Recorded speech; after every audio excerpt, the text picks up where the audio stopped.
Here, the alpha male of the human species stalks his prey, waiting for the precise moment to strike.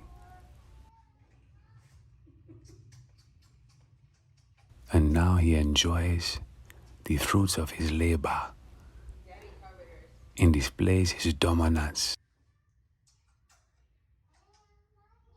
The baby of all babies. It is the baby of all the babies in the world.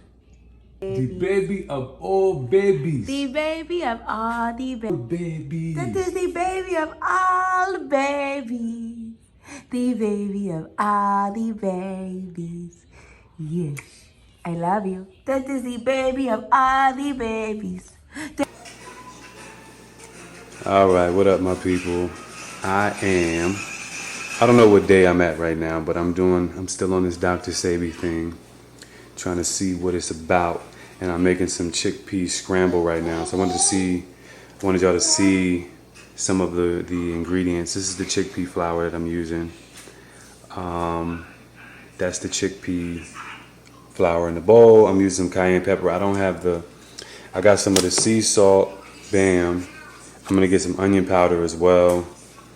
And we're gonna rock with that and see how this comes out. I'm gonna get some more footage to show y'all what I'm working with. So, yeah.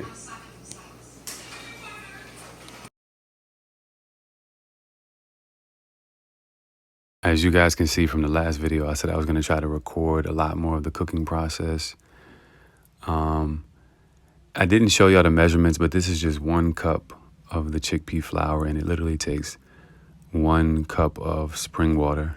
I put the dry seasonings in there, a little bit of sea salt, a little bit of basil, a little bit of onion powder and cayenne pepper.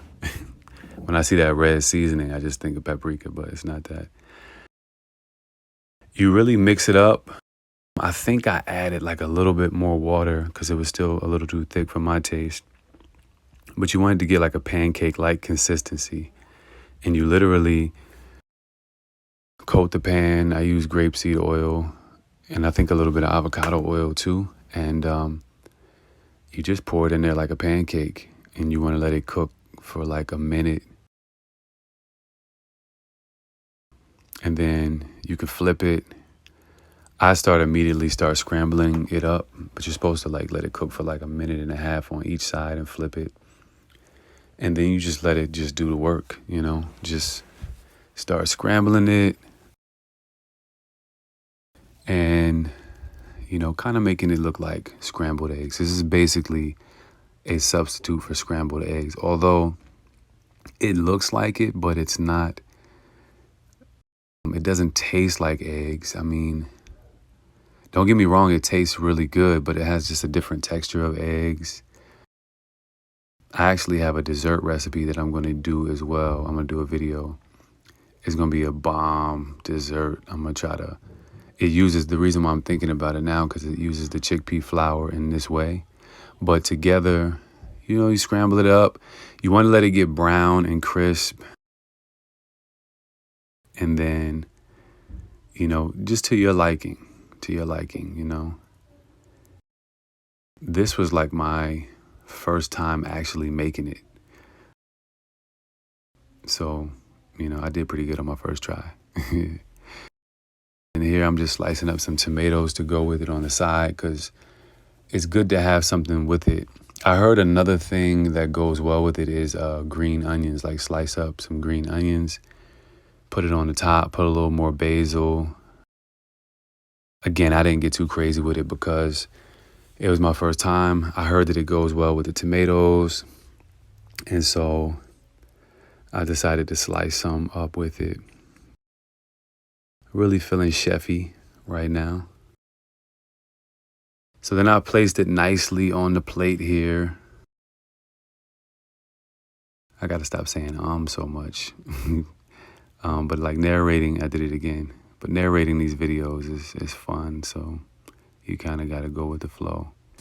It looks right. It looks good, right? It looks real nice. All complete. I got the chickpea scramble. I got some sliced tomatoes right there. I have blueberry, strawberry, very little bit of coconut milk, hemp seed shake. Oh, I put a little bit of date sugar in there as well. This again is all Dr. Sebi. I calculated to be, you see that pineapple in the back. I'm not eating the pineapple. My wife got that. But I calculated this to be like 33 grams of protein. This is my post-workout meal. So listen, I'm gonna do this thing for 30 days. We're gonna see how I feel.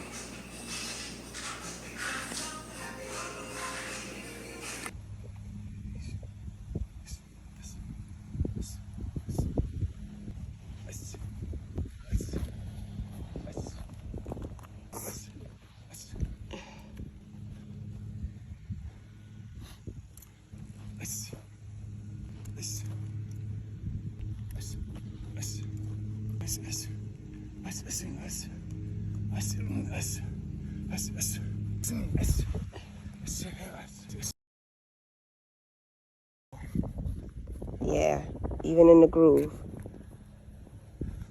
Back up a little bit more. Back up. There you go. Back up a little. Come on, do some more leg work. Just a little bit more.